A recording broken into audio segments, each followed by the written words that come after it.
Saudi আরব যাওয়ার জন্য তাসির সেন্টারে যে ফিঙ্গারপ্রিন্ট হয় বা যমুনা ফিউচার পার্কে আজকে আমি দেখাবো। পুরো এই ভিডিওতে সাথেই থাকুন।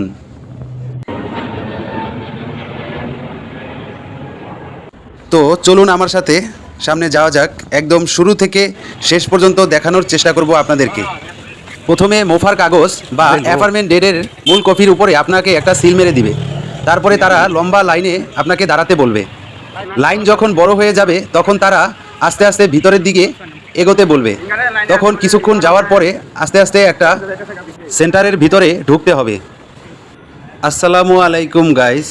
দেশ ও দেশের বাইরে যারা আমার এই ভিডিওটি দেখছেন, দয়া করে আমার এই চ্যানেলটি সাবস্ক্রাইব করে দিবেন, যাতে করে আমি আপনাদের সামনে নতুন কোনো ভিডিও আনার আগ্রহ খুঁজে পাই।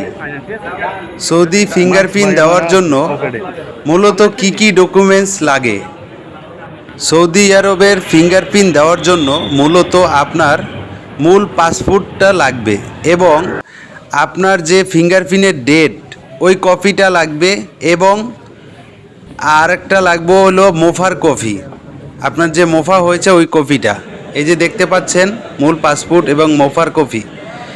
তারপরে আস্তে আস্তে আমরা ভিতরের দিকে এগোলাম। বিশাল লম্বা লাইন ভাই, না দেখলে বিশ্বাস করতে পারবেন না, কারণ আমি গিয়েছি, আমি দেখতেছি এত মানুষ সৌদি আরবের জন্য যায়। প্রত্যেকটা দিন 2 থেকে 3 হাজার মানুষ সৌদি আরব ফিঙ্গারপ্রিন্ট দেওয়ার জন্য এখানে উপস্থিত হয়। একদল বসে চেয়ারে, আরেক দল মনে করেন আবার তারা ঢুকায়। এরকম করতে করতে সামনের দিকে এগোই, মূল জায়গায় আমরা পৌঁছাই, একদম যমুনার সামনে যাই। কিছু লোক তারা ভিতরে ঢুকায়, কিছু লোক বাইরে রাখে। একদম ভিসা সার্ভিস সেন্টারের সামনে আমরা এম্বাসির সামনে পৌঁছে যাই। তারপরে আস্তে করে আমাদেরকে কিছু লোকদেরকে ভিতরে ঢুকায়। বিশ্বাস করবেন কি না জানি না ভাই, এখানে ভিডিও করায় একেবারে নিষেধ। খুবই কষ্টে ভিডিও করে আপনাদের সামনে তুলে ধরেছি, যাতে আপনারা সহজে একটু বুঝতে পারেন কিভাবে কি করতে হবে। তারপরে বন্ধুরা আমার ফিঙ্গারপ্রিন্ট নেয়। ফিঙ্গারপ্রিন্ট নেওয়ার পরে আমাকে একটা ব্যাংক স্লিপ দেয়। ওখানে 640 টাকা আমার বিল পে করতে হয়। সব কিছু বিল পে করার পরে একটা তারা ব্যাংক স্লিপ দিবে আপনাকে। ওগুলো নিয়ে আবার আপনি আপনার এজেন্সির সামনে চলে আসবেন। এজেন্সির কাছে এসে সব কিছু সুন্দরভাবে জমা দিয়ে দিবেন।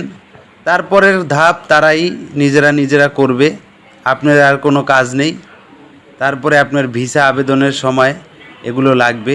এই যে ব্যাংক স্লিপটা দেখতে পাচ্ছেন, এটা ওইখান থেকে আপনাদেরকে দিয়ে দিবে। আমি সব কিছু শেষে আমার এজেন্সির কাছে এসে সব কিছু জমা দিয়েছি। এই যে দেখতে পাচ্ছেন, এটা আমার এজেন্সি। ভিডিওটি ভালো লাগলে শেয়ার করে দিবেন বন্ধুরা।